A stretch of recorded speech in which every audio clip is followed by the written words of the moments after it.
Hello বন্ধুরা, আশা করি সকলেই খুব ভালো আছেন। আজ আমি My Demon South Korean web সিরিজটির সিজন 1 এর চতুর্থ এপিসোড এক্সপ্লেইন করতে যাচ্ছি। তবে এই পর্বটি ভালোভাবে বুঝতে আগের এপিসোডগুলো দেখে আসার জন্য আমার রেকমেন্ডেশন থাকবে। তো এই এপিসোডের শুরুতে আমরা দেখতে পাই দোহি গুয়নকে বিয়ের জন্য প্রপোজ করে, যেটি দেখে সেখানে উপস্থিত সকলেই খুবই অবাক হয়ে যায়। কিন্তু সবাইকে আরো অবাক করে দিয়ে গুয়ন বলে সে বিয়েই করতে চায় না, অর্থাৎ সে দোহির প্রপোজাল রিজেক্ট করে দেয়, যার ফলে দোহি অপমানিত হয়ে সেখান থেকে রেগে চলে যাচ্ছিল। তাই পেছনে গুয়নও তার সাথেই যেতে থাকে যেন কিছুই হয়নি। এরপর গাড়িতে দোহি গুয়নকে জিজ্ঞেস করে, তুমি আমার বিয়ের প্রপোজাল রিজেক্ট কেন করলে? গুয়ন বলে, সে কথার উত্তর আমি তোমাকে কেন দিব, এটা সম্পূর্ণ আমার ব্যক্তিগত ব্যাপার। তখন দোহি বলে, আমার এমনিতেও তোমার প্রতি কোনো ইন্টারেস্ট নেই, আমি তো এমনিতেই বলেছিলাম, তাই বলে তুমি যেটা সিরিয়াসলি নিয়ে নিবে সেটা তো আর ভাবিনি। যাই হোক, এরপর গুয়ন দোহিকে তার বাসায় পৌঁছে দেয়। দোহি সেখান থেকে চলে যাওয়ার পর গুয়ন দেখতে পায় সে গাড়িতেই একটি চিঠি ফেলে গেছে, যেটা মূলত ম্যাডাম জুয়ের দেয়া সর্বশেষ চিঠি ছিল। তাই গুয়ন সেই চিঠিটি দেওয়ার জন্য দোহির কাছে যায়, কিন্তু দরজার পাশে গিয়ে গুয়ন শুনতে পায় যে দোহি তাকে নিয়েই নানান উল্টাপাল্টা কথা বলছে। দোহি বলছিল যদি তাকে বিয়ে না করারই ছিল তাহলে সে কেন বারবার সামনে আসে, এরপরেও যদি সে এমন করে তাহলে তাকে ঘাড় ধরে বিয়ে করতে নিয়ে যাব, আর তাতেও রাজি না হলে মেরে একদম উড়িয়ে দিব। আর দোহির এসব উদ্ভট কথা শুনে গুয়ন ভয়ে আস্তে আস্তে সেখান থেকে দৌড়ে পালিয়ে যায়। এরপর দেখা যায় সেগুন দোহির সাথে দেখা করতে তার বাসায় এসেছে। দোহি বলে, ম্যাডাম জুকে যে হত্যা করেছে তাকে আমি যে করেই হোক খুঁজে বের করব, আর আমাকেও যে ক্ষতি করার চেষ্টা করেছে তাকেও খুঁজে বের করতে হবে। অতঃপর সেগুন বলে, তুমি যে কাজই করো না কেন আমি সবটাতেই তোমার পাশে আছি। এরপর সেগুন তাকে জিজ্ঞেস করে, তুমি যাকে বিয়ের প্রপোজাল দিয়েছিলে সে কি তোমার বডিগার্ড? তুমি কি তাকে ভালোবাসো? কিন্তু দোহি তার এই প্রশ্নগুলো এড়িয়ে যায় এবং অন্য ব্যাপারে কথা বলতে থাকে। এরপর সেগুন বলে, আজ আমি এখানেই থেকে যাচ্ছি, কারণ তোমার সুরক্ষার জন্য আমার এখানে থাকা প্রয়োজন। কিন্তু দোহি বলে সে এখানে একাই থাকতে পারবে, আর এই বলে সে সেগুনকে বাহিরে পাঠিয়ে দেয়। অন্যদিকে গুয়ন তার সেক্রেটারি বগগিউকে আজকের সব ঘটনাগুলো বলছিল। সেই সাথে সে এটাও বলে যে মানুষের লোভের শেষ নেই, বডিগার্ড হলাম তাতেও হয়নি, এখন আবার আমাকে বিয়ে করতে চাচ্ছে। এসব শুনে বগগিউ তাকে বডিগার্ড হওয়ার 3টি বৈশিষ্ট্য বলে। প্রথমত, দোহিকে কখনোই চোখের আড়াল হতে দেয়া যাবে না। দ্বিতীয়ত, কখনোই তার থেকে বেশি দূরত্বে থাকা যাবে না। আর তৃতীয়ত, কখনোই তার প্রেমে পড়া যাবে না। অন্যদিকে আমরা দোহিকে দেখতে পারি যে তার ফোনের মধ্যে দেখছিল যে তার প্রপোজ করা আর রিজেক্ট হওয়ার ব্যাপারটি পুরো ইন্টারনেটে ভাইরাল হয়ে গিয়েছে। এদিকে আবার যে মেয়েটি গুয়নকে পছন্দ করত অর্থাৎ গাইয়ং, সেই খবরগুলো দেখে তার দিকে তখন তেড়ে আসতে থাকে। আর তখনই দোহির কল আসে। দোহি চেঁচিয়ে বলছিল, তাড়াতাড়ি এক্ষুনি আমার সাথে দেখা করো। অতঃপর তারা তখনই একটি স্থানে এসে দেখা করে। দোহিকে দেখে গুয়ন জিজ্ঞেস করে যে তুমি এরকম রাতের বেলা কালো চশমা পরে কেন এসেছো? দোহি বলে, আমি তো এখন অনেক ফেমাস হয়ে গিয়েছি, তুমিই তো আমাকে সেলিব্রিটি বানিয়ে দিয়েছো, কারণ ইন্টারনেটের সব জায়গাতেই এখন আমাদেরকে নিয়েই কথা হচ্ছে, আর এই বিষয়টি আমার জন্য অত্যন্ত লজ্জাজনক। দোহি আরো বলে, সেদিন আমি তোমাকে কোনো প্রপোজ করিনি, আমি তো সেটা এমনিতেই বলেছিলাম। তখন গুয়ন বলে, তাহলে সেখানে এত লোক থাকতে তুমি আমাকেই কেন বিয়ের কথা বললে? এটা শুনে দোহি চুপ হয়ে যায় এবং কথাটি এড়ানোর জন্য বলে, এই পৃথিবীতে যদি তুমি একমাত্র ছেলেও বেঁচে থাকো তাহলেও আমি তোমাকে বিয়ে করব না। এইটা শুনে গুয়নও বলে, আমিও একমত পোষণ করছি। এইসব তর্ক বিতর্কের পর তারা একসাথে যখন গাড়িতে আসছিল তখন দোহি সেখানেই ঘুমিয়ে পড়ে।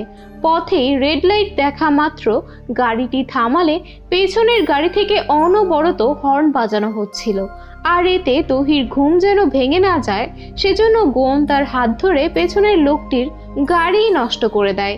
এই দৃশ্যের মাধ্যমে আমরা বুঝতে পারি গুয়নও ধীরে ধীরে তার প্রতি কনসিডারেট হতে শুরু করেছে। এরপর গুয়ন ম্যাডাম জুয়ের চিঠিটা দোহিকে দিয়ে দেয়। বাড়ি ফিরে দোহি সেই চিঠিটা পড়তে শুরু করে, যেখানে ম্যাডাম জু লিখেছিল, আমার এত বড় সাম্রাজ্য তৈরি করাটা কখনোই সহজ কাজ ছিল না। সবাই আমার আন্ডারে কাজ করত, কিন্তু পাশে কেউ ছিল না। তবুও তোমার কারণে আমার নিজেকে কখনো একা মনে হয়নি, আর তাই আমি সবকিছু তোমার জন্য ছেড়ে যাচ্ছি, অর্থাৎ দহির জন্য। ম্যাডাম জু আরো বলে, পরবর্তীতে দহিও যেন আমার মতো একাকিত্বে না ভোগে সেজন্য আমি তাকে মনের মানুষ খোঁজার জন্য বলে যাচ্ছি। আর এই চিঠিটি পড়ে দহি কষ্ট পেয়ে কান্না করতে থাকে।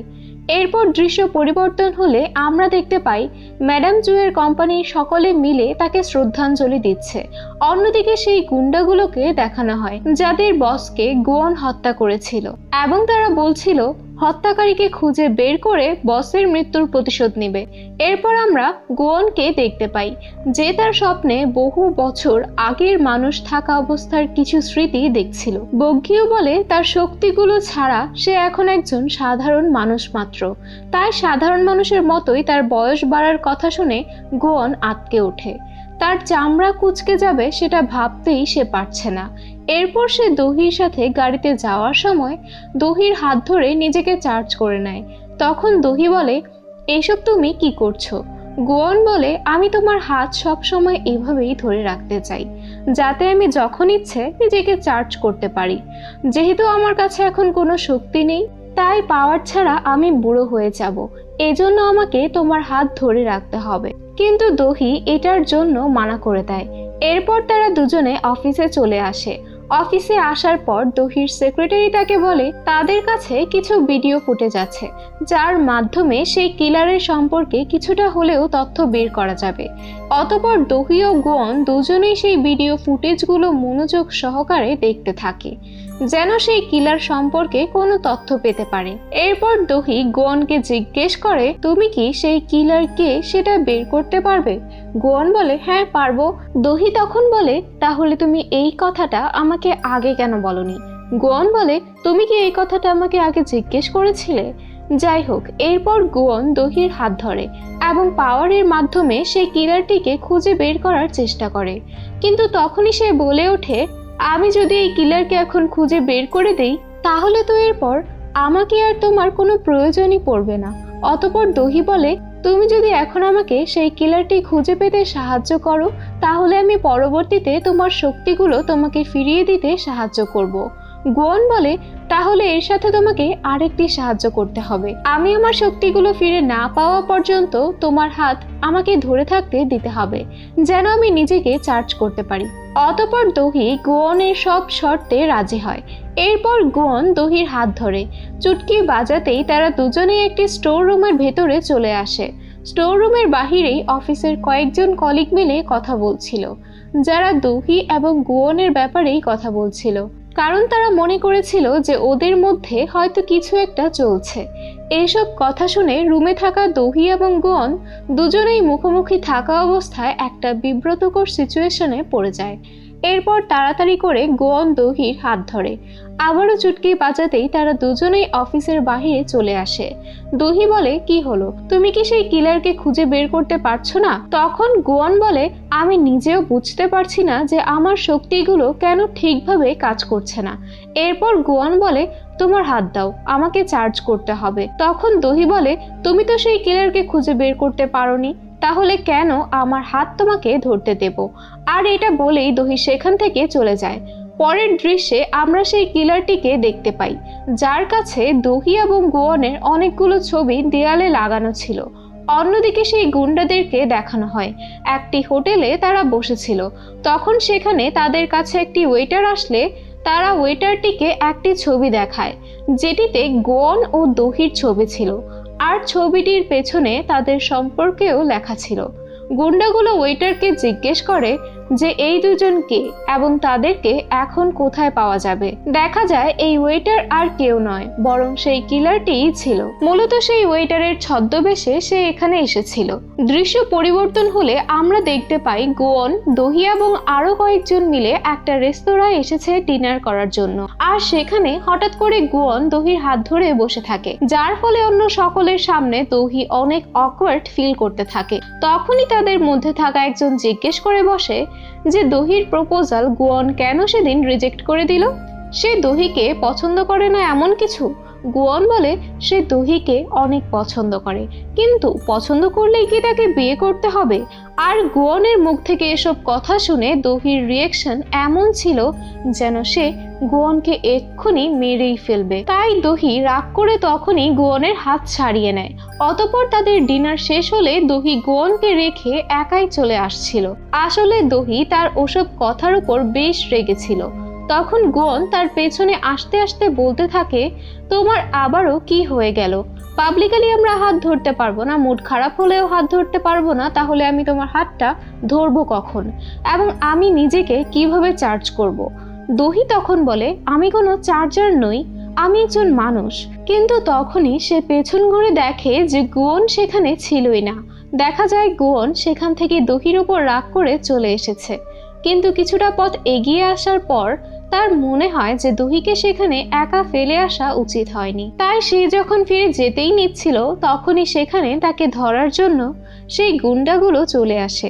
তারা সকলে মিলে গুয়নকে মারতে মারতে মাথা থেকে রক্ত বের করে দেয়। উপরন্তু গুয়ন তখন কিছুই করতে পারছিল না, কারণ তার কাছে তার শক্তিগুলোই ছিল না। গুয়ন ভালোভাবে বুঝতে পারছিল যে তার পাওয়ারগুলো হারিয়ে সে একজন সাধারণ মানুষের মতোই হয়ে গিয়েছে, আর এতগুলো গুন্ডার সাথে সে কোনোভাবেই পারছিল না। ঠিক তখনই দহি চলে আসে। সে নিজে অনেক ভয় পেয়ে যায় গুন্ডাগুলোকে দেখতে পেয়ে। তবুও সে গুয়নকে বাঁচানোর জন্য তাদের সকলের সামনে বলে, আমি আমার বডিগার্ডের বডিগার্ড। আর তখনই একটি পিস্তল বের করে তাদেরকে ভয় দেখানোর জন্য, কিন্তু সেটিতে কোনো গুলিই ছিল না।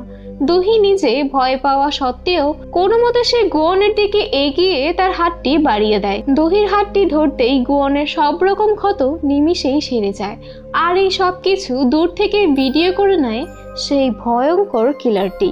এদিকে তখন তারা দুজন মিলে ডান্স করছিল আর এমন ম্যাজিক করে যে তাদের সাথে গুন্ডাগুলো ইচ্ছে না থাকা সত্ত্বেও নাচতে থাকে। তারা কেউ বুঝতেও পারছিল না যে এসব কি হচ্ছে তাদের সাথে। তখন ডান্স করতে করতেই দহি এবং গুয়ন মিলে সেই গুন্ডাগুলোর সাথেও ফাইট করে।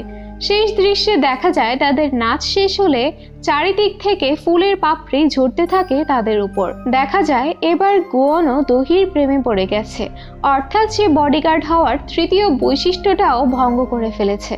এবার আমাদের এটাই দেখার পালা যে গুয়ন কি মানতে পারবে যে সে এত বড় ডেমন হওয়ার পরেও একটা তুচ্ছ মানুষের প্রেমে পড়ে গেছে। আর এই সব কিছুর উত্তর আমরা দেখতে পারবো পরবর্তী এপিসোডে। তো বন্ধুরা, আজকের এপিসোডটি আপনাদের কাছে কেমন লেগেছে কমেন্ট করে জানাতে ভুলবেন না। যদি একটুও ভালো লেগে থাকে তাহলে আমাদের চ্যানেলটিকে সাবস্ক্রাইব করে রাখার অনুরোধ রইল। আর ভিডিওটি শেষ অবধি দেখার জন্য সকলকে অসংখ্য ধন্যবাদ। তো আজ এইটুকুই, দেখা হবে পরবর্তী ভিডিওতে। Till then take care everyone.